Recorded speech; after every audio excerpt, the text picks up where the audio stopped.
লগত ডাইৰেক্টলি এটা চলুৱৈ বা সকলোকে লগ পালে ভাল লাগিলেহেঁতেন, কিন্তু আজি এই মই বিশেষ অসুবিধাৰ কাৰণে আপোনালোকৰ মাজত আজি নাই। কিন্তু একো নাই, আপোনালোকে চিনেমাখন চাব, কাৰণ এইখন মোৰ অসুস্থ হোৱাৰ শেষ ছবি আছিল, মানে লাষ্ট চিনেমা কৰিছিলোঁ এইখন।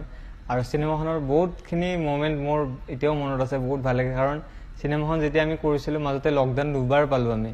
সেই লকডাউনত মানে এনেকুৱা কিছুমান পৰিস্থিতি হৈছে, মোৰ কাপোৰ চাপোৰ কণ্টিনিউটিৰ কাৰণে বহুত মানে প্ৰব্লেম পাইছিলোঁ। কিন্তু কাৰণ ঘৰত মানে লকডাউনৰ সময়ত ক'ত কাপোৰ ক'ত গৈছে ঠিকনা নাই। ইভেন মই নিজকে বডি মেইনটেইন কৰাৰ কাৰণে ছেইম লুকছ ৰখাৰ কাৰণে বহুত মেইনটেইন কৰিছিলোঁ। ডাইৰেক্টৰ সমীৰদাক মই বহুতবাৰ কৈছিলোঁ যে কি হ'ব, মই শকত হৈ গ'লে দিগদাৰ হ'ব।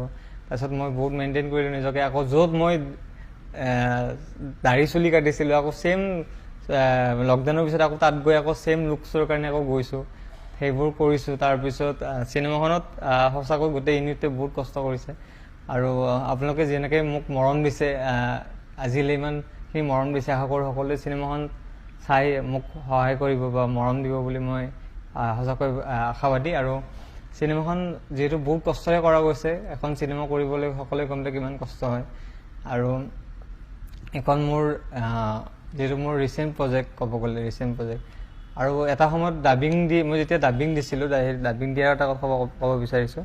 ডাবিং দি থাকোঁতে মোৰ যেতিয়া মোৰ পেট মানে কিছুমান এনেকুৱা দৃশ্য আছিলে, মই হাঁহিব লাগে বহুত জোৰে, কিন্তু মই হাঁহিব নোৱাৰোঁ।